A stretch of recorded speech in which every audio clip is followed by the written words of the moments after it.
Shalom Bapak Ibu Saudara, senang sekali bisa menyapa Anda di ibadah online kita hari ini.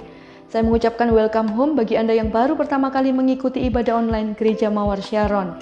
Connect Group adalah komunitas rohani, tempat di mana Anda tidak merasa sendiri, tempat di mana Anda bisa bertumbuh bersama-sama dengan keluarga seiman. Untuk mengetahui informasi seputar Connect Group, Anda bisa menghubungi nomor yang Anda dapat baca di dalam layar kaca Anda. Untuk persembahan Anda bisa melakukannya melalui rekening yang tertera di layar kaca Anda lewat transfer ataupun QR Code. Jangan lupa untuk like, share, dan subscribe YouTube channel GMS Jatim Bali Nusa supaya Anda mendapatkan update informasi kegerakan Gereja Mawar Sharon Jatim Bali Nusa. Mari kita sama-sama mempersiapkan hati kita mau berdoa untuk ibadah kita sepanjang hari ini. Terima kasih Tuhan, karena kami masih diberikan kesempatan untuk kami mendengar suara-Mu, untuk menghampiri Engkau Allah yang kudus, Allah yang setia, Allah yang memberkati kami. Kami buka hati kami lebar-lebar, kami mengizinkan karya Roh Kudus. Sekalipun online hari ini kami percaya kuasa-Mu tidak dibatasi oleh jarak dan waktu. Beracaralah di dalam hidup kami, beracaralah di dalam keluarga kami. Kami menghampiri Engkau dengan hati yang haus dan lapar akan Engkau. Terpujilah nama-Mu, dan hanya di dalam nama Yesus kami siap mengikuti ibadah online hari ini. Haleluya. Amin.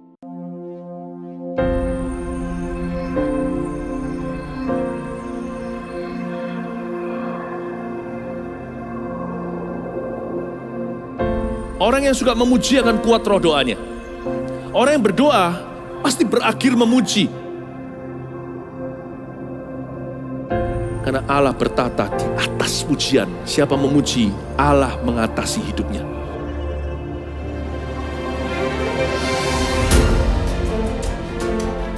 The Year of Praise, tahun pujian menjadi sebuah petualangan yang tiada dua. Menjadi sebuah pelajaran hidup yang langsung dari Kristus. Menjadi sebuah pengalaman yang indah.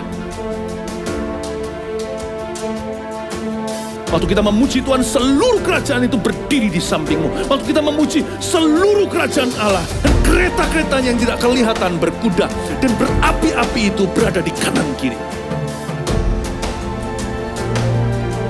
Semakin fisik kita lemah, roh kita semakin memuji Tuhan. Semakin jasmani kita terbatas, semakin rohani kita tidak boleh dibatasi.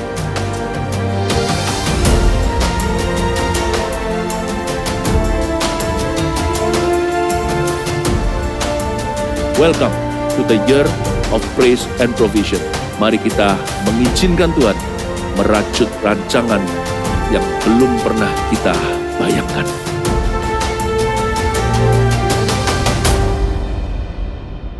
Shalom jemaat Tuhan. Siapa yang bersuka cita bisa lambaikan kedua tangan. Saya undang untuk bangkit berdiri. Mari kita memuji Tuhan.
Kita bisa sama-sama kanan, haleluya.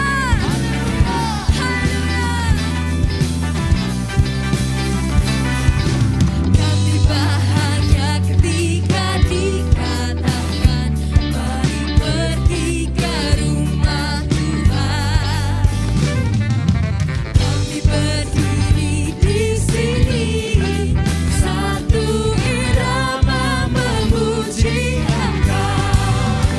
We are so happy.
Siapa yang percaya bahwa Yesus adalah pengharapan kita? Amin. Mari sama-sama katakan agung dan perkasa. Agung dan perkasa, megah dan berjaya. Yesus Tuhan, Yesus Tuhan, tempat perlindungan, guru pertahanan. Yesus Tuhan, Yesus. Kau agung Tuhan, agung dan perkasa, megah dan berjaya. Yesus Tuhan, Yesus. Oh, tempat perlindungan dan guru pertahanan. Yesus Tuhan, Yesus Tuhan, bersorak nyatakan Yesus kaulah Tuhan, kau Raja pemenang. Bersorak masyurkan Yesus kaulah Tuhan, Juru Selamat dunia. Agung dan perkasa, megah dan berjaya. Yesus Tuhan, Yesus Tuhan, tempat perlindungan, guru pertahanan. Yesus Tuhan, Yesus Tuhan. Haleluya. Kami percaya Tuhan, pengharapan kami dalam Engkau.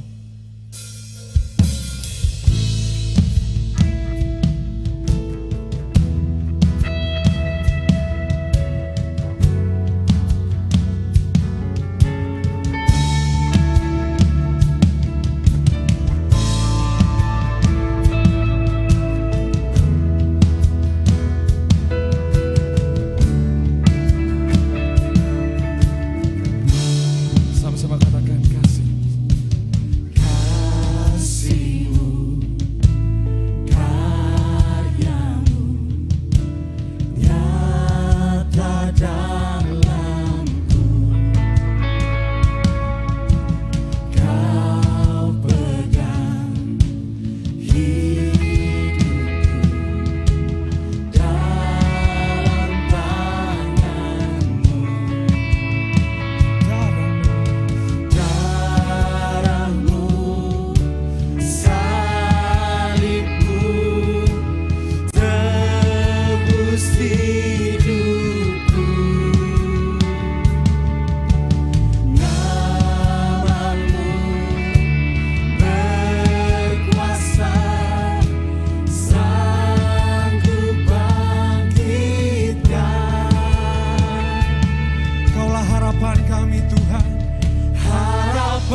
kasih-Mu, kasih-Mu, karya-Mu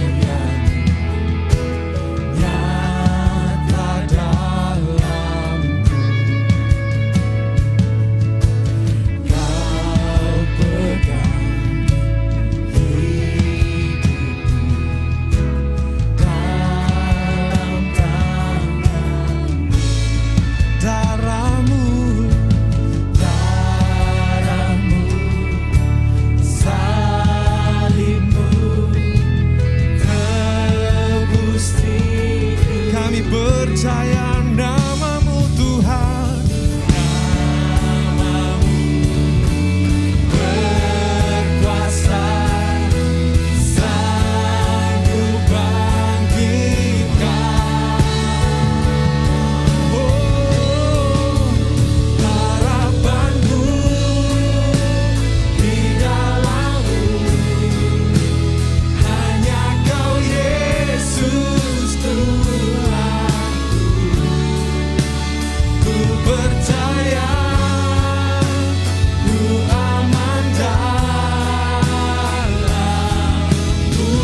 percaya, angkat kedua tangan kita, katakan, harapanku di dalam-Mu, yes Tuhan, hanya Kau Yesus kuat. Amin. Ku percaya, ku aman dalam-Mu.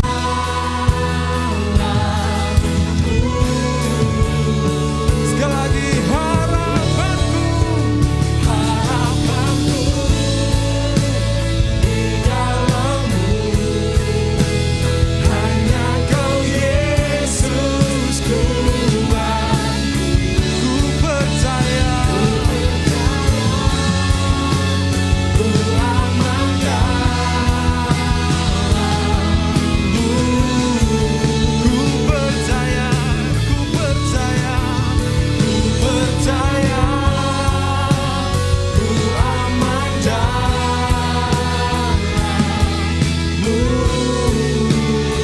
Kami percaya Tuhan, ku percaya, ku aman dalam-Mu.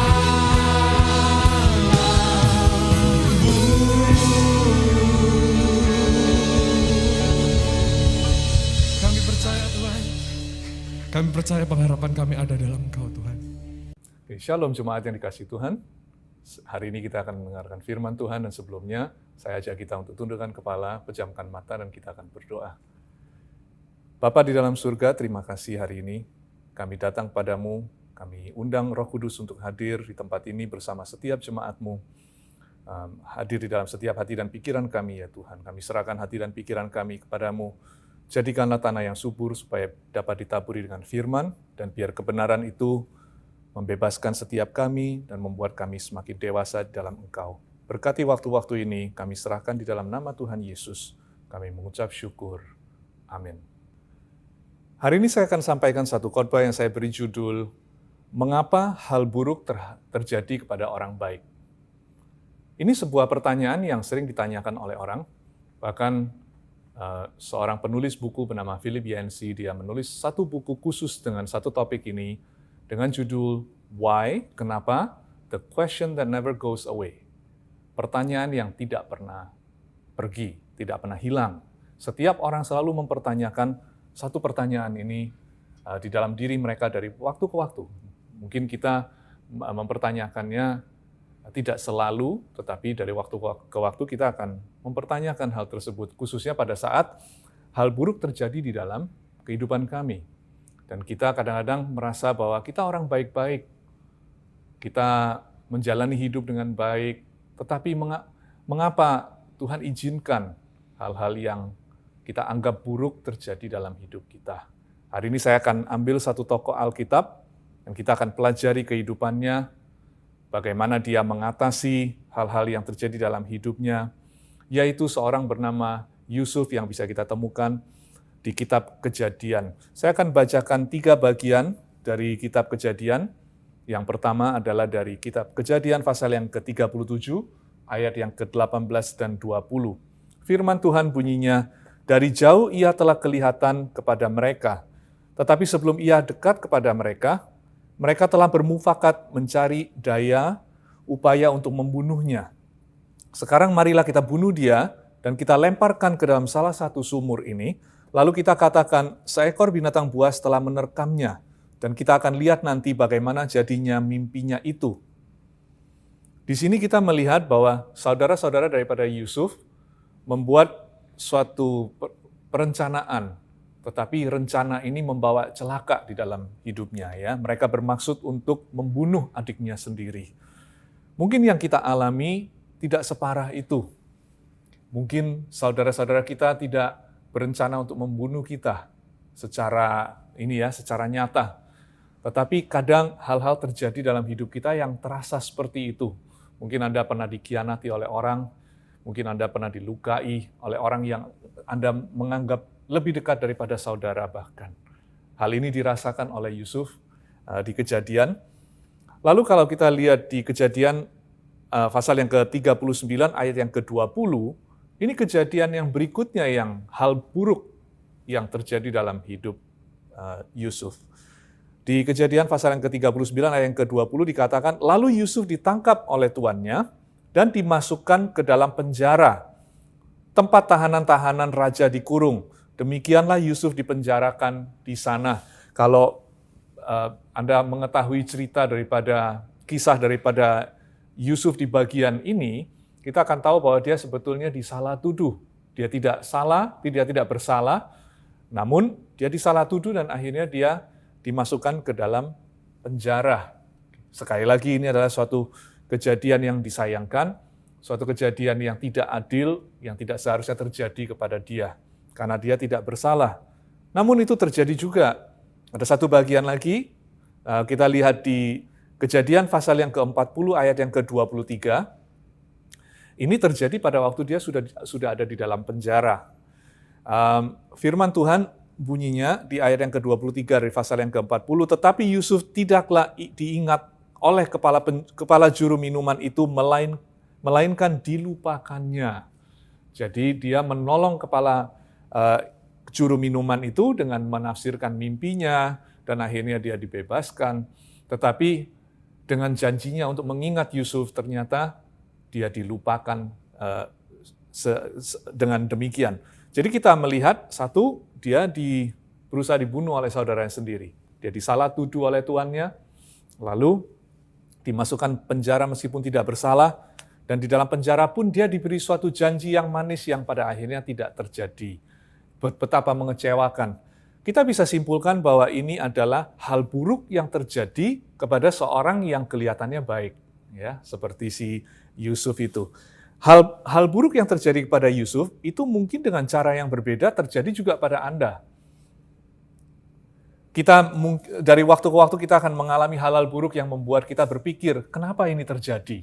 Apalagi kalau kita melihat dengan krisis global 1-2 tahun terakhir ini, saya yakin setiap kita dengan satu cara atau yang lain, kita merasakan suatu pukulan, ya, atau suatu beban, masalah, dan sebagainya dari dampak daripada semua yang terjadi ini. Dan kita bisa bertanya-tanya, kenapa hal buruk terjadi kepada saya? Kenapa? Gitu ya. Kenapa Tuhan izinkan? Itu biasanya adalah pertanyaan yang seringkali kita tanyakan juga. Hari ini saya akan berusaha membahas 3 bagian. Okay. Yang pertama adalah saya akan berusaha untuk mendefinisikan apa yang dimaksud atau apa arti daripada hal buruk. Kita harus lihat terlebih dahulu kalau pertanyaan itu mengapa hal buruk terjadi kepada orang yang baik. Kita lihat bagian pertama, yaitu hal buruk itu apa sebetulnya. Mengapa kita berasumsi bahwa hal-hal yang terjadi yang pastinya tidak enak, mengapa kita berasumsi bahwa itu adalah hal buruk. Yang bagian kedua saya akan berusaha untuk menjelaskan apa yang terjadi di dalam diri kita pada waktu kita berduka atau kita menjalani hal-hal buruk tersebut. Karena setiap kali kalau manusia harus menjalani sesuatu yang tidak diharapkan atau tidak diinginkan, kita sebetulnya secara internal, di dalam diri kita menjalani beberapa tahap-tahap atau fase-fase yang secara umum dijalani oleh semua orang yang mengalami hal-hal tersebut. Dan yang bagian yang terakhir, saya akan berusaha menjelaskan bagaimana kita bisa belajar daripada kehidupan si Yusuf, bagaimana dia bisa berhasil melalui semua hal-hal yang dia alami, bagaimana dia bisa belajar untuk menerima dan menemukan arti dari semua kejadian yang terjadi kepadanya, dan keluar dari kejadian-kejadian tersebut sebagai seorang yang lebih daripada pemenang di dalam ini, ya, dalam case-nya si Yusuf. Dan demikian juga Anda dan saya, kita bisa belajar dari firman Tuhan, kita bisa belajar dari kehidupan daripada si Yusuf, dan kita bisa juga berkesimpulan yang sama seperti dia. Yang pertama, kita lihat apa itu yang dimaksud dengan hal buruk. Sesuatu yang tidak enak, apakah itu selalu sesuatu yang buruk? Oke. Kita lihat begini, saya beri satu contoh. Kalau ada anak kecil, dia sama orang tuanya diajak pergi ke klinik atau ke dokter. Lalu tujuannya adalah supaya dia disuntik. Entah itu mungkin diberi vaksin, atau vitamin, atau obat, apapun itu. Namun bagi sang anak tersebut, jarum yang dimasukkan ke dalam tubuhnya tentu adalah sesuatu yang tidak enak, sesuatu yang dia takutkan, dan bagi dia, pastilah dia menganggap itu adalah sesuatu yang buruk. Yang lebih mengecewakan lagi adalah bagaimana orang tuanya mengizinkan hal tersebut terjadi kepada sang anak. Bagaimana orang tuanya mengizinkan orang lain mengambil jarum suntik tersebut, lalu disuntikkan ditusukkan ke dalam tubuhnya yang kecil itu, yang akhirnya mengakibatkan suatu luka, suatu rasa sakit. Bukan hanya itu, orang tuanya ngeluarin uang bayar dokternya lagi.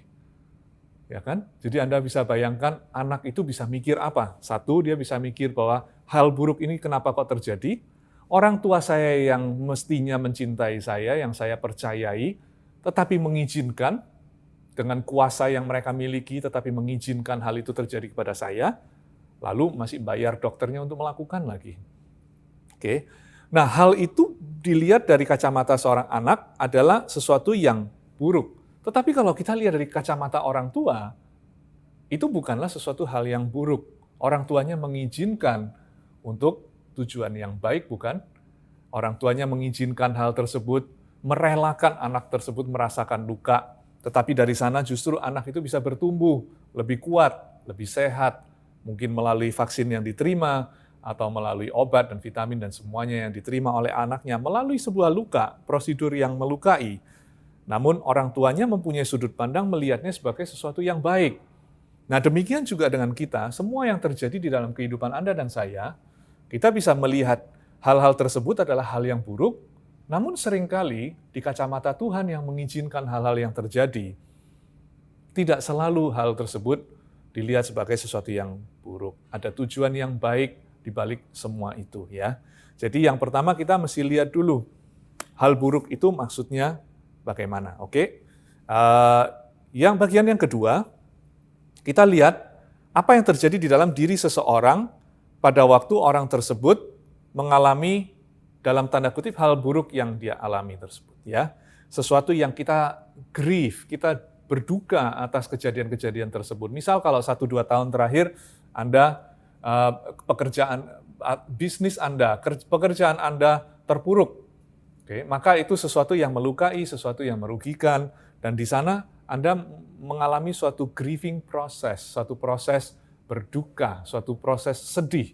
Dan di dalam proses itu orang menjalani tahap-tahap di dalam menjalani proses tersebut. Ada tahap-tahap yang harus dijalani, baik itu berduka karena mungkin pekerjaan yang kehilangan pekerjaan atau kehilangan orang yang kita cintai dan sebagainya yang kita anggap sebagai hal buruk itu.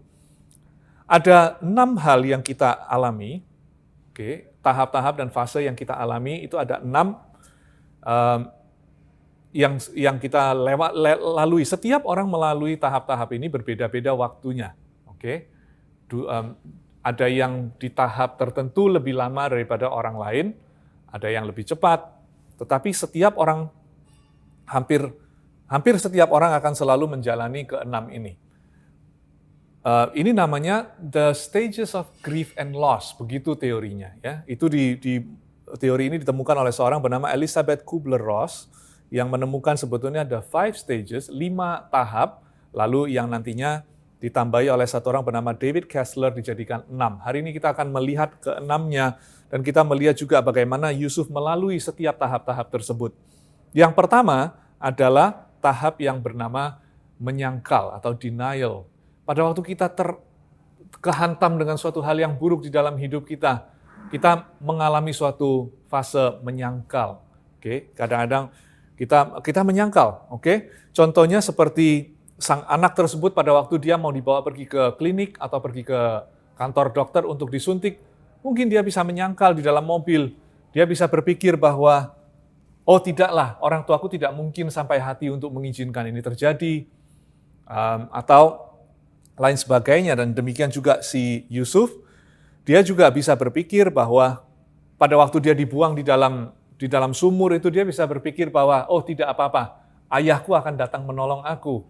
Mungkin begitu. Pada awalnya saya yakin dia sering berpikir begitu pada waktu dia dijual sebagai budak. Dia pasti berpikir nanti suatu ketika saudara saya atau ayah saya atau keluarga saya akan datang untuk rescue saya, untuk menolong saya. Namun kita tahu bagaimana ceritanya, itu tidak terjadi. Bahkan saya seringkali membayangkan, kalau Anda perhatikan, Yusuf itu dia sudah menjadi orang yang paling berkuasa nomor 2 di Mesir pada zaman itu. Tetapi Alkitab tidak pernah mencatat bahwa pada masa-masa dia berkuasa itu, dia pernah menoleh ke belakang dan berusaha mencari keluarganya, keluarga asalnya. Mencari ayahnya, mencari saudaranya, kembali ke kampung halamannya. Itu sesuatu yang tidak dia lakukan meskipun dia mempunyai kuasa untuk melakukan itu, bukan? Dia sudah menjadi orang yang berfasilitas, dia bisa sebetulnya kalau dia mau. Tetapi kenapa harus menunggu nanti pada waktu saudara-saudaranya datang pergi ke dia, pada waktu masa kelaparan, baru dia menghadapi kenyataan yang ada. Kenapa menunggu begitu lama? Menurut saya itu adalah tahap yang namanya denial. Kita menyangkal hal tersebut terjadi. Seringkali juga begitu kalau kita didiagnosa sakit oleh dokter sesuatu penyakit yang serius gitu. Kita biasanya menyangkal, kita bilang, tidak mungkin terjadi kepada aku. Aku sering dengar ini terjadi kepada orang lain, tetapi pasti bukan kepada aku. Oke? Dan kadang-kadang kita menyangkal dengan cara kita mencari-cari lagi opini kedua, ketiga, keempat. Itu sesuatu yang baik, tidak salah. Ini fase-fase ini bukan fase yang benar atau salah, tetapi untuk menjelaskan bagaimana kita berfungsi sebagai manusia, apalagi pada waktu kita menghadapi sesuatu hal yang kita anggap buruk, maka kita melalui fase-fase ini ya. Jadi kita lihat kembali lagi, si Yusuf itu juga pernah mengalami fase menyangkal ini di dalam prosesnya. Oke, fase ini adalah suatu fase yang krusial sekali. Oke, karena dia biasanya bisa berselubung sebagai fase beriman. Bisa begitu. Saya sangat mendukung kita untuk beriman tentunya. Namun iman itu seringkali datang dengan 2 bentuk. Yang satu adalah dia bisa pada waktu di sumur dia beriman bahwa aku beriman bahwa Tuhan akan gerakkan ayahku untuk datang ke sumur ini dan menolong aku untuk keluar dari sini. Lalu memiliki suatu happy ending pada saat itu. Oke, fase ini bisa berselubung ya, bisa didisguise sebagai fase yang beriman. Seringkali orang begitu kan, kalau lagi sakit bilang aku percaya Tuhan pasti sembuhkan. Oh bisa, tentu saya juga percaya.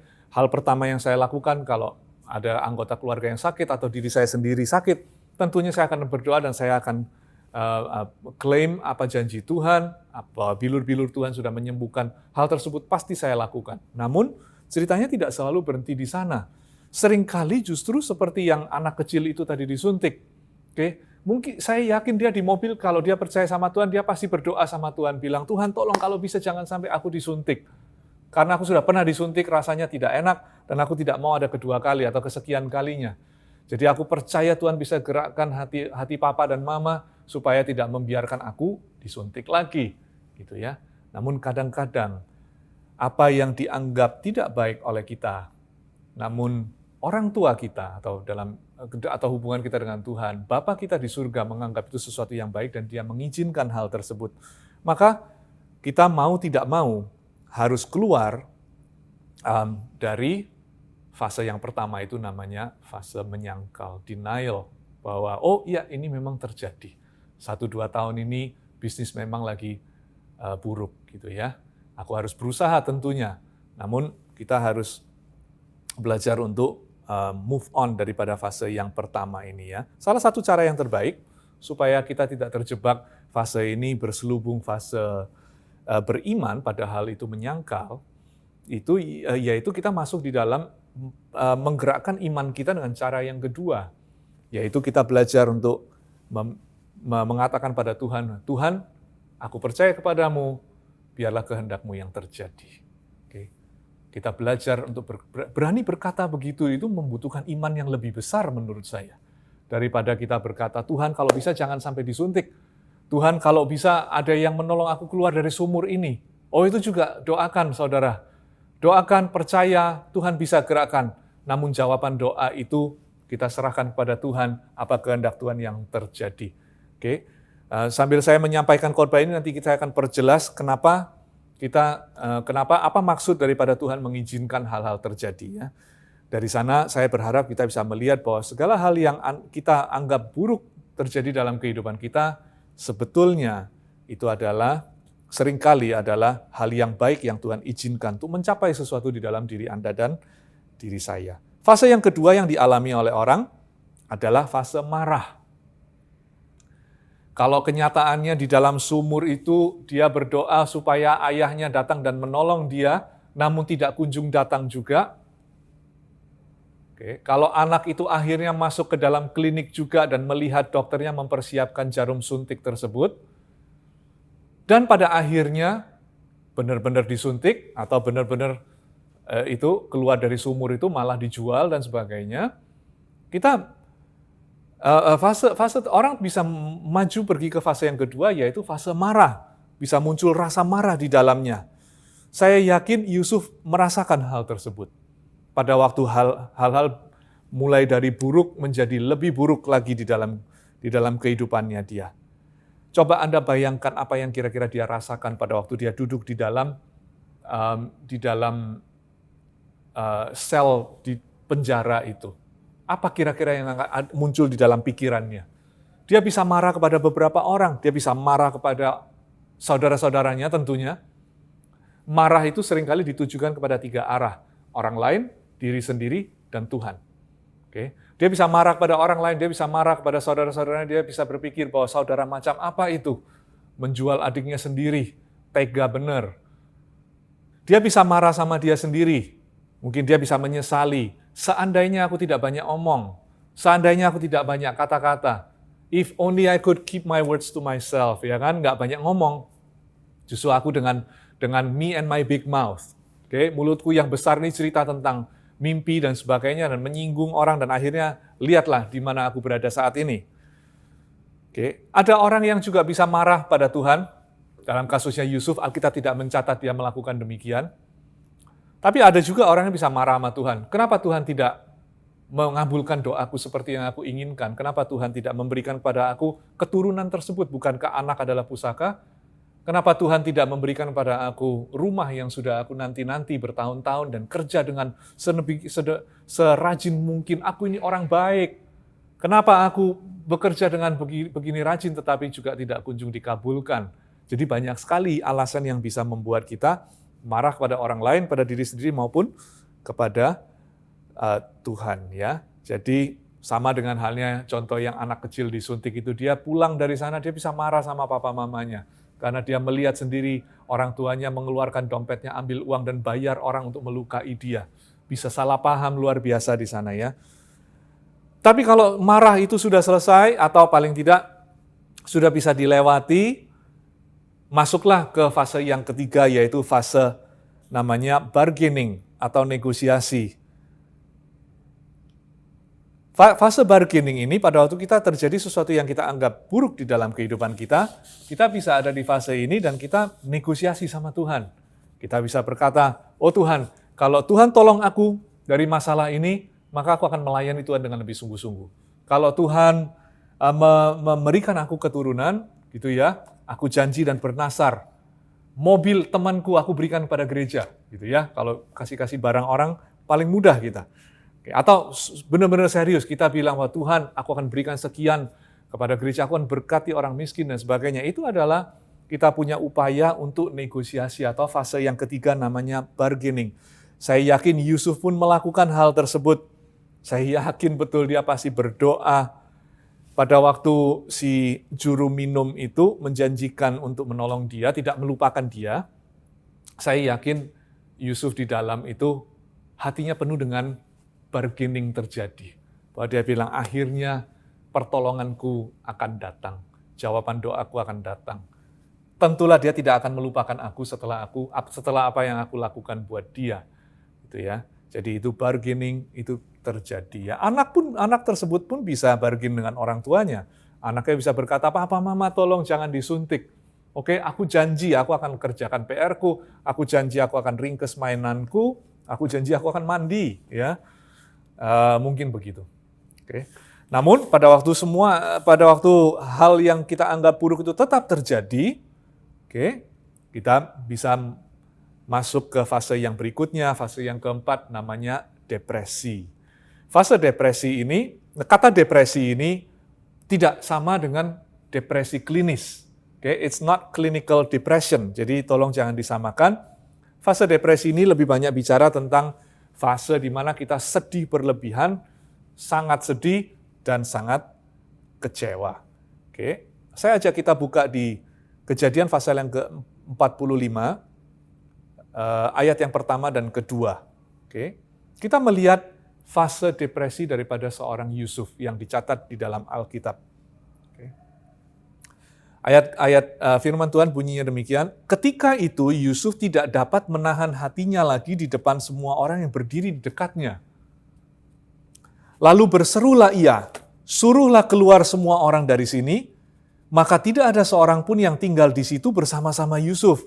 Ketika ia memperkenalkan dirinya dengan saudara-saudaranya, setelah itu menangislah ia keras-keras, sehingga kedengaran kepada orang Mesir dan kepada seisi istana Firaun. Dari ayat ini kita bisa lihat betapa pedihnya hatinya. Setelah sekian lama dia menyangkal hal tersebut tidak pernah terjadi. Dia tidak mau menoleh ke belakang lagi. Dia tidak mau menoleh ke belakang. Dia menganggap hidupnya yang lalu tidak pernah terjadi. Karena kalau dipikir dan dirasakan terlalu sakit. Jadi kita deny saja. Begitu kan kadang-kadang kita kalau di dalam menghadapi masalah, ada orang tertentu, ada yang masalah itu dihadapi, ada yang kita lari daripada masalah tersebut. Oke. Namun, sejauh apapun Yusuf lari, kenyataannya datang mengejar dia dan menemukan dia di istana tersebut, yaitu para saudara-saudaranya yang akhirnya kenyataan harus dia hadapi pada saat itu. Dan kita bisa lihat di fase depresi ini, waktu Yusuf tidak dapat lagi menahan hatinya di depan semua orang, dia suruh semua orang keluar. Lalu dia menangis dengan keras-keras, sehingga kedengaran kepada semua isi istana Firaun itu. Ini adalah fase yang begitu pedih dan begitu sakit. Mungkin Anda mengalami itu saat ini. Mungkin Anda pingpong antara fase yang keempat, kadang juga masih bisa bargaining, masih berharap di dalam berdoa. Lalu mungkin Anda merasa marah juga terkadang, kadang merasa menyangkal 1, 2, 3, dan 4 ini bisa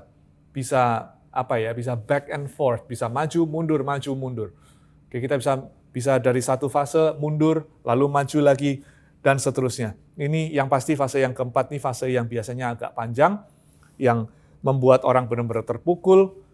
Oke, namun kabar baiknya, fase ini seperti halnya orang yang mau melahirkan anak. Ya, saya tidak pernah melahirkan anak, tapi yang saya dengar justru saat-saat yang paling sakit adalah saat-saat yang sebelum dan pada saat melahirkan anak itu, ya, baby itu. Dan itu fase yang paling tidak nyaman, paling menyakitkan. Tetapi kalau fase ini dijalani dengan baik, bisa dilalui dengan baik, maka dia akan melahirkan suatu konklusi atau kesimpulan yang indah sekali. Yaitu fase yang kelima dan keenam. Fase yang kelima adalah acceptance, menerima. Ada pepatah bahasa Inggris berkata, acceptance is bliss. Ya, menerima itu adalah sesuatu yang luar biasa. Oke, fase ini fase yang menerima. Kita lihat di Kejadian pasal yang ke-45 ayat yang ketiga dan 4. Kita melihat bagaimana Yusuf pindah dari fase yang keempat pergi ke fase yang kelima dan keenam. Kita lihat terlebih dahulu fase yang kelima, yaitu fase menerima, ada di Kejadian pasal yang ke-45 ayat yang ketiga dan 4. Firman Tuhan bunyinya, dan Yusuf berkata kepada saudara-saudaranya, "Akulah Yusuf, masih hidupkah Bapa?" Pada waktu dia berkata, "Akulah Yusuf," itu dia sudah menerima, masa laluku pernah terjadi. Masa laluku sekarang ada di depanku ini. Kenyataan itu ada dan sekarang aku tidak akan menyangkalnya lagi. Aku akan mengatakan, akulah Yusuf. Itu sama dengan kalau orang didiagnosa penyakit kanker, orang itu berani berkata, baiklah, kanker ini ada. Oke. Bukan berarti aku minta kanker ini akan terus ada di sini karena aku menikmati penderitaan. Oh tidak. Tetapi kita mulai acknowledge, kita mulai mengakui bahwa hal tersebut ada. Ya, memang. Memang aku sulit punya anak. Memang aku bisnisku lagi goyang. Oke. Memang aku seorang misalnya pecandu. Memang aku seorang yang butuh pertolongan dalam hal marah dan sebagainya. Di sini dia berkata, akulah Yusuf. Masih hidupkah Bapak? Tetapi saudara-saudaranya tidak dapat menjawabnya sebab mereka takut dan gemetar menghadapi dia. Lalu kata Yusuf kepada saudara-saudaranya, marilah dekat-dekat. Maka mendekatlah mereka, katanya lagi, akulah Yusuf saudaramu yang kamu jual ke Mesir. Tapi nadanya itu sudah bukan lagi, aku ini Yusuf yang kamu jual ke Mesir, cilakalah engkau. Sekarang aku akan balas dendam. Bukan. Ya, itu sudah terjadi pada waktu dia memasukkan piala emas, cawan emas ke dalam ini ya, karungnya gandum dan lain-lain itu di mana dia bargain itu. Oke, dia di mana bargain. Tapi ini tahap di mana dia sudah menerima. Oke, akulah Yusuf saudaramu yang kau jual ke Mesir. Kata-kata ini mengandung penerimaan akan apa yang terjadi di masa lalunya. Dia menghadapinya dan dia menerimanya. Tahap ini adalah tahap yang indah. Tahap ini adalah tahap di mana seseorang bisa menjadi bebas. Kita bisa merasakan suatu kebebasan. Free, ya, bebas. Bebas untuk apa? Bebas untuk merasakan damai. Bebas untuk mengampuni. Bebas untuk merelakan. Anda dan saya bisa berusaha. Kalau kita struggle, kita bergumul dengan sesuatu, berusahalah untuk maju ke tahap yang kelima ini, yaitu menerima, karena disinilah kita menemukan kebebasan, kemerdekaan. Ya. Lalu tahap yang keenam, fase yang keenam, ini fase yang tidak kalah pentingnya. Fase yang keenam itu namanya meaning atau arti. Oke, fase yang pertama tadi adalah menyangkal, yang kedua adalah marah, yang ketiga adalah bargaining, negosiasi, yang keempat adalah depresi, yang kelima adalah menerima, dan sekarang yang keenam, yang terakhir adalah meaning. Artinya menemukan arti dari semua yang terjadi. Bahwa semua yang terjadi itu tidaklah sia-sia. Bahwa suntikan yang diterima oleh sang anak itu akhirnya dia mengerti bahwa itu terjadi untuk suatu kebaikan, supaya dia kebal kepada virus tertentu, supaya dia lebih sehat, bertumbuh lebih kuat, dan sebagainya. Ini fase di mana orang menemukan suatu arti dari semua kejadian yang sebetulnya kalau diberi pilihan, kita mending tidak terjadi. Namun karena itu terjadi juga, kita berdamainya salah satunya yang paling penting adalah dengan menemukan arti di balik semua itu. Kejadian pasal yang ke-45 ayat yang ke-5 sampai yang ke-8, di sini kita bisa melihat bagaimana Yusuf menemukan arti dari semua kejadian yang terjadi dalam hidupnya.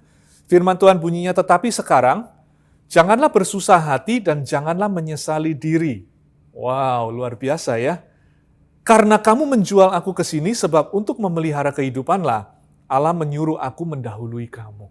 Ini kata-kata yang begitu indah sekali. Keluar dari seseorang yang bukan hanya bisa menerima, menerima dan di dalamnya terdapat unsur pengampunan, unsur memilih untuk damai, memilih untuk merelakan. Namun dia satu langkah lebih lagi.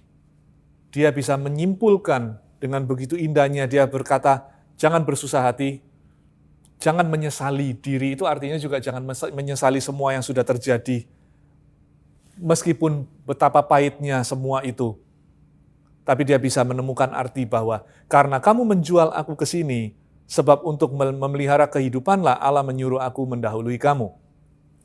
Karena telah 2 tahun ada kelaparan dalam negeri ini dan selama 5 tahun lagi orang tidak akan membajak atau menuai. Maka Allah telah menyuruh aku mendahului kamu untuk menjamin kelanjutan keturunanmu di bumi ini dan untuk memelihara hidupmu sehingga sebagian besar daripadamu tertolong. Jadi bukanlah kamu yang menyuruh aku ke sini, tetapi Allah. Dialah yang telah menempatkan aku sebagai bapa bagi Firaun dan tuan atas seluruh istananya dan sebagai kuasa atas seluruh tanah Mesir. Kata-kata yang luar biasa dia mengatakan, jadi bukanlah kamu yang menyuruh aku ke sini, tetapi Allah. Seringkali kita menyalahkan diri kita sendiri ya. Oke. Beberapa waktu yang lalu ada satu karyawan di kantor kami. Suaminya nyetir mobil sama anak-anaknya, ada 2 anak. Lalu waktu di jalan tol dia ngantuk. Waktu dia ngantuk, dia hantam itu pembatas jalan. Singkat cerita, salah satu dari kedua anak tersebut meninggal dunia. Saya mikir terus. Bagaimana kalau kita yang di posisi seperti itu? Oh, anaknya sih oke ya. Oke dalam arti dia ada di dalam Tuhan, sekarang dia sudah di tempat yang lebih baik. Ya, tapi papanya yang masih waktu kehidupan di bumi ini masih belum selesai, harus hidup dengan perasaan bersalah itu kan. Harus hidup dengan melihat ke belakang dan membayangkan seandainya aku tidak melakukan itu. Ya. Ternyata kalau saya pikir lagi, Yusuf berkata, jadi bukanlah kamu yang menyuruh aku ke sini, tetapi Allah. Kalau Tuhan mau menyelamatkan nyawa daripada anak itu bisa nggak? Bisa. Kalau Tuhan mau mengirimkan malaikat untuk membangunkan si ayah itu pada waktu dia mengantuk, waktu dia mengemudi dan ngantuk, bisa nggak? Bisa. Tidak ada yang mustahil bagi Tuhan. Namun Tuhan mengizinkan hal tersebut. Oke? Jadi bukanlah maksud saya, di dalam hal tersebut terdapat banyak fingerprint-nya Tuhan, banyak sidik jari Tuhan yang tidak selalu bisa kita jelaskan. Tapi Yusuf berkesimpulan dengan baik, dia bisa menemukan artinya. Oke, saya mendoakan orang tersebut tentunya terus, dan saya berdoa supaya dia bisa menjalani tahap-tahap ini dengan baik, bukan hanya bisa menerima, memaafkan diri sendiri juga, namun juga melihat arti daripada mengapa semua itu diizinkan terjadi. Ya, oke, bagian terakhir, bagaimana kita bisa belajar dari Yusuf supaya kita bisa menjadi orang-orang yang mampu menerima dan menemukan arti daripada semua hal buruk yang terjadi di dalam kehidupan kita. Oke, yang pertama adalah jangan terlalu terkejut pada waktu hal-hal yang tidak diinginkan terjadi. Don't be too surprised. Jangan terlalu terkejut. Oke, hal buruk itu bisa terjadi karena beberapa kemungkinan. Satu, disebabkan oleh orang lain. Bisa juga, ya. Saya masih ingat bertahun-tahun yang lalu, mungkin 15-20 tahun yang lalu. Istri saya pergi ke suatu tempat untuk ada urusan ini ya, perpanjangan STNK atau apa begitu ya. Lalu dia begitu turun dari mobil, didatangi oleh 2 sepeda motor dengan 4 penumpang, 2 di masing-masing sepeda motor, bawa pisau, gobang begitu yang besar, lalu diletakkan di lehernya, lalu tasnya diambil. Oke, hal buruk terjadi. Hal buruk terjadi, disebabkan oleh orang lain. Bisa. Dan hal buruk bisa terjadi juga disebabkan oleh diri kita sendiri. Bisa juga. Saya bisa berikan beberapa contoh, tapi saya yakin Anda bisa mengerti. Intinya, jangan terlalu terkejut pada saat hal-hal yang tidak diinginkan itu terjadi. Karena dunia ini adalah dunia yang jatuh di dalam dosa. Dunia yang jatuh di dalam dosa, otomatis orang yang ada di dalam, penghuninya yang ada di dalamnya juga, orang-orangnya adalah orang-orang yang jatuh di dalam dosa. Maka itu sudah keluar daripada Tuhan punya desain awal, dari desain awal Tuhan, yaitu kesempurnaan. Lalu itu semua hancur karena dosa. Jadi Anda dan saya hidup sebagai orang berdosa, hidup dengan orang lain yang berdosa, dan orang-orang yang berdosa mempunyai satu kecenderungan, yaitu berbuat dosa. Jadi pada orang-orang yang berbuat dosa akan mengakibatkan banyak hal buruk terjadi. Dan itu pada saat itu terjadi, yang pertama, jangan terlalu surprise, jangan terlalu terkejut. Namun pertanyaan kita seringkali adalah, lalu kenapa kok Tuhan izinkan? Itu kan hal yang buruk, kenapa kok Tuhan izinkan? Saudara, Tuhan itu memberikan kepada kita karena Dia mencintai kita, Dia memberikan kepada kita yang namanya free will atau kehendak bebas. Oke. Saya dan istri saya memutuskan untuk punya anak-anak. Kita punya anak, desain awal kita mempunyai mereka adalah untuk mencintai mereka. Oke. Rencana kita buat mereka adalah rencana-rencana yang baik. Tetapi supaya kita itu mencintai mereka dengan sempurna, kita harus memberikan kepada mereka kehendak bebas. Karena kalau saya arahkan mereka dari kecil, arahkan itu perlu, tapi kalau arahkan 100%, kamu harus makan ini, kamu harus ini, tidak bisa berpikir sendiri, tidak bisa memilih sendiri, nanti besar kamu harus jadi apa, papa yang tentukan, kamu harus menikah sama siapa, papa yang tentukan. Kalau begitu itu namanya bukan cinta. Itu namanya saya sedang membesarkan sebuah robot yang saya kendalikan dengan semau saya. Itu bukan cinta, justru kehendak bebas itu bagian daripada cinta. Oleh karena itu Tuhan memberikan kehendak bebas kepada manusia. Meskipun Dia juga ada di sana untuk mengarahkan dan sebagainya, tetapi Dia memberikan kehendak bebas. Di dalam kehendak bebas itu, kita sebagai orang yang berdosa mempunyai satu kecenderungan untuk jatuh di dalam dosa, dan dosa mengakibatkan hal-hal buruk yang seringkali terjadi yang melukai satu sama lain. Jadi yang pertama, bagaimana kita bisa belajar seperti Yusuf? Ya kan, Yusuf juga harus berpikir begitu. Kalau dia terus tidak habis pikir, kenapa kok saudara-saudaranya bisa melakukan apa yang mereka lakukan, maka dia tidak akan pernah bisa menerima, dia tidak akan pernah bisa berdamai dengan semua yang pernah terjadi di masa lalunya. Tetapi kalau dia berpikir bahwa, tidak heran-heran amat ya, namanya juga manusia. Oke, tidak membenarkan yang salah, kalau salah tetap salah, namun itu menjelaskan bahwa ternyata memang begitu. Maka tidak perlulah aku terlalu terkejut. Itu yang pertama. Yang kedua adalah belajar untuk mengerti bahwa masalah dan penderitaan itu sebetulnya bukanlah musuh, tetapi adalah guru yang baik. Kalau kita izinkan. Saya ulangi, belajar mengerti bahwa segala hal buruk hal yang Anda pandang buruk terjadi dalam hidupmu, itu bisa Anda pandang sebagai musuh atau Anda pandang sebagai guru. Anda bisa membencinya atau Anda bisa belajar darinya. Ini mengenai bagaimana kita memilih untuk memperlakukan masalah-masalah kita. Sebagai musuh, kita akan menjadi orang yang marah, orang yang penuh dengan benci, dan tidak bisa menemukan arti di balik semua yang terjadi. Tetapi kalau kita memperlakukannya sebagai guru, kita akan banyak belajar daripada dari kejadian-kejadian tersebut. Ya, orang itu menginspirasi orang lain melalui penderitaan. Bisa juga kita diinspirasi oleh kesuksesan orang lain. Ya, kalau saya datang pada Anda dan saya bilang, saya mengalami suatu kesuksesan. Ya, saya membuat suatu usaha, lalu saya mengalami suatu kelimpahan, mungkin saja Anda bisa terinspirasi, bisa. Tapi mungkin saja Anda juga bisa jengkel, mungkin Anda bisa cemburu, bisa iri hati, dan lain-lain. Bisa. Tapi kalau saya datang pada Anda dan menjelaskan tentang bagaimana saya bisa melalui luka-luka tertentu di dalam kehidupan saya dan menang atas problem yang terjadi, maka di sanalah Anda akan lebih terinspirasi, bukan? Jadi, kita yang bagian kedua adalah mengerti bahwa masalah dan penderitaan itu sebetulnya bukanlah musuh, tetapi bisa menjadi guru yang baik. Yang ketiga, mengerti bahwa Tuhan tidak pernah meninggalkanmu. Tidak pernah. Dalam segala hal yang Anda pandang buruk terjadi dalam hidupmu, Tuhan tidak pernah meninggalkanmu. Terlepas dari apa yang Anda rasakan, Tuhan adalah Tuhan yang selalu bersama dengan engkau. Tuhan adalah Tuhan yang menderita bersama dengan engkau.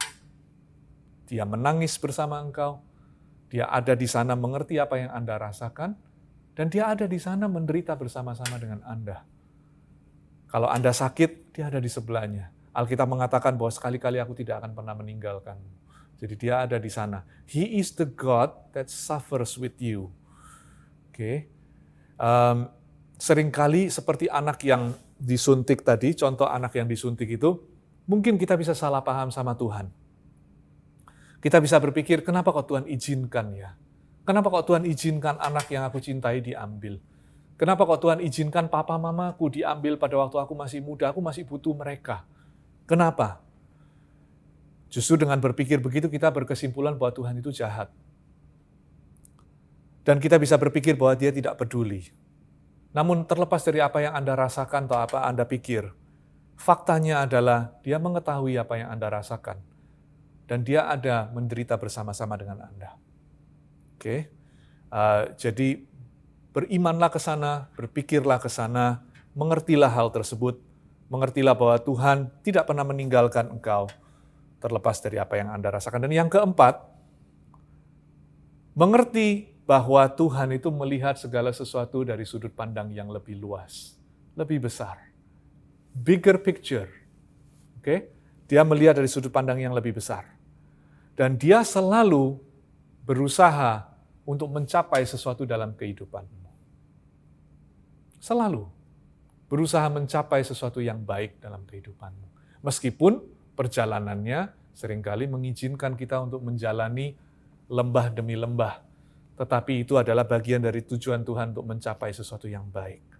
Kalau Tuhan, pencipta segala semesta alam ini, mengambil waktu dan perhatiannya dengan Anda dan saya, yang kalau dilihat dari luar angkasa, satu titik pun tidak kelihatan sama sekali. Ya, bahkan kita itu, we are not even one dot di dalam bumi ini kalau dilihat dari luar angkasa. Tapi dari sana Anda bisa lihat bahwa kalau Tuhan itu mau berurusan dengan Anda dan saya, betapa baiknya Dia sebetulnya, betapa Dia mencintai Anda. Seperti orang tua, Tuhan bisa mengizinkan sesuatu yang tidak nyaman untuk mencapai sesuatu yang baik dalam dirimu. Dia melihat gambar yang lebih besar, dia melihat bahwa kehidupan yang ini adalah bagian daripada suatu cerita yang lebih besar lagi. Kita ini hanya bagian, kita ini cerita di dalam cerita. Kehidupan yang sementara ini adalah satu bagian cerita daripada kehidupan kekekalan nantinya yang jauh lebih luas. Tuhan adalah Tuhan yang cara berpikirnya itu eternal atau kekekalan. Tuhan adalah Tuhan yang berpikir secara kekekalan, namun kita seringkali adalah orang-orang yang amnesia terhadap kekekalan. Seringkali kita hidup di saat ini, kita melupakan gambar besarnya. Ya, jadi dengan demikian kita belajar bisa melihat gambar yang lebih besar. Kita melihat bagaimana Yusuf menemukan arti juga, dia melihat gambar yang lebih besar bahwa ternyata semua yang dia alami itu mempunyai tujuan yang baik di akhirnya. Allah bekerja di dalam segala sesuatu untuk mendatangkan kebaikan. Allah turut bekerja dalam segala sesuatu untuk mendatangkan kebaikan bagi mereka yang mengasihi Dia. Saya berikan kesimpulan saya. Sekarang kita sudah melihat dari judul tadi, mengapa hal buruk terjadi kepada orang baik. Kita sudah melihat bagian hal buruknya. Sekarang kita lihat bagian terakhirnya, namanya orang baik. Ya kan, pertanyaannya, mengapa hal buruk terjadi kepada orang baik? Hal buruk sudah kita bahas panjang lebar. Sekarang kita lihat kesimpulannya di orang baik. Mengapa kita menyebut diri kita orang baik? Mengapa? Mungkin di satu sisi kita memang orang baik. Dalam arti kita orang baik-baik saja. Kita tidak ngerampok bank, ya. Kita rajin ke gereja, memberikan perpuluhan, kita bahkan seringkali tidak lupa berdoa. Kita adalah penduduk yang wajar lah, yang normal. Oke? Kita tidak melanggar lalu lintas, kita tidak melakukan halal, kita tidak mencuri pajak, kita bisa menyebut diri kita orang baik. Ya. Namun, Bapak Ibu Saudara, saya ingin bertanya, pernahkah Anda berbohong? Saya pernah. Ya. Nah, kalau pernah berarti kita adalah pembohong. Pernahkah kita menginginkan orang lain yang bukan pasangan kita? Pernah? Pernahkah kita membenci orang lain? Marah dan membenci orang lain? Karena Alkitab berkata kalau kita menginginkan orang lain, maka kita sebetulnya berzina dengan orang tersebut.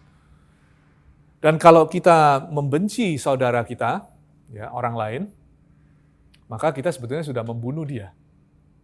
Jadi kalau Anda pernah berbohong, pernah menginginkan orang lain yang bukan pasangan Anda, dan Anda pernah membenci orang lain, sebetulnya we are a lying adulterous murderer. Kita adalah pembohong, pezina, dan pembunuh. Jadi dapatkah kita disebut sebagai orang baik? Kan pertanyaannya, mengapa hal buruk terjadi pada orang baik? Tapi pertanyaannya, apakah kita orang baik? Yang pasti saya tahu saya bukan. Ya, saya bukan. Saya mempunyai kecenderungan untuk berdosa. Sinful nature, daging. Dan saya yakin sebetulnya pada waktu hal-hal buruk terjadi ke dalam hidup saya, sebetulnya saya layak menerimanya. Ya, sebetulnya begitu. Namun di dalam Kristus, justru sebaliknya yang terjadi, bukan? Kita diampuni dan kita dicintai oleh Tuhan. Apa adanya. Anda diampuni. Alkitab mengatakan bahwa kalau kita datang pada Tuhan mengaku dosa kita, maka dosa kita itu dibuang dari barat ke timur. Kita dibasuh putih seperti salju. Padahal menurut saya kita tidak layak. Harusnya yang ada di kayu salib itu adalah Anda dan saya. Jadi kalau kita lihat dengan hati-hati, terlepas dari semua yang terjadi dalam hidupmu, yang kita anggap buruk, sebetulnya kesimpulannya adalah, good things happen to bad people like us. Hal-hal baik, pengampunan, dicintai sama Tuhan, disertai, dipelihara, itu terjadi kepada orang-orang yang buruk seperti kita ini. Manusia yang berdosa. Tetapi kasih karunia-Nya selalu menemui kita di mana kita berada. Jadi the next time kalau Anda mulai berpikir, kenapa hal buruk terjadi kepada orang baik seperti saya? Coba dipikir lagi ulang. Kalau kita bisa berpikir dengan jernih, maka kita akan menemukan sebetulnya hidup kita ini diluputkan dari berbagai macam hukuman. Kita ini sebetulnya layak menerima yang lebih buruk, namun Tuhan luputkan ya. Dan hal-hal yang kita anggap buruk yang terjadi itu, sebetulnya tidak sepenuhnya buruk, karena itu seringkali dipakai oleh Tuhan menjadi guru untuk kita belajar, dan kita lulus, kita bertumbuh, dan ada suatu arti dari semua kejadian. Tuhan tidak pernah menyia-nyiakan sesuatu yang terjadi dalam hidupmu. Apalagi yang namanya penderitaan, atau sakit, kesakitan, ya, pain. Tuhan tidak pernah menyia-nyiakan hal tersebut. Jadi kalau Anda pernah menjalani penderitaan atau saat ini sedang menjalani penderitaan, merasa hidup ini berat, percayalah dengan iman bahwa Tuhan tidak pernah menyia-nyiakan hal tersebut. Tuhan akan turut bekerja di dalam semua itu untuk mendatangkan kebaikan buat Anda yang mengasihi Dia. Oke, dan itu ketahui satu hal juga, saya tutup dengan ini, bahwa Tuhan itu menciptakan Anda untuk mencintai Anda. God created you to love you, no matter how undeserving you and I are. Oke, meskipun kita itu tidak layak menerimanya, namun Tuhan itu menciptakan kita dengan suatu pemikiran bahwa aku menciptakan untuk mencintai Dia. Oke, dan Dia melakukan itu karena siapa Dia, bukan karena kita baik. Oke, saya berdoa hari ini supaya melalui firman ini, pertanyaan kita tentang mengapa hal-hal buruk terjadi dalam kehidupan orang-orang seperti kita, sedikit banyak terjawab, dan saya berdoa Anda bisa menemukan suatu penerimaan, acceptance, dan juga menemukan arti dari semua situasi yang sedang Anda alami atau yang akan Anda alami. Oke, dan sadari betapa beruntungnya Anda dan saya memiliki Tuhan yang menderita bersama dengan kita. Itu firman yang saya sampaikan, dan saya berdoa supaya Anda bisa terus bertumbuh di dalam kebenaran. Mari kita tundukkan kepala dan kita berdoa. Bapa di dalam surga, terima kasih, materaikan firman-Mu dengan Roh Kudus-Mu di dalam hati dan pikiran setiap kami.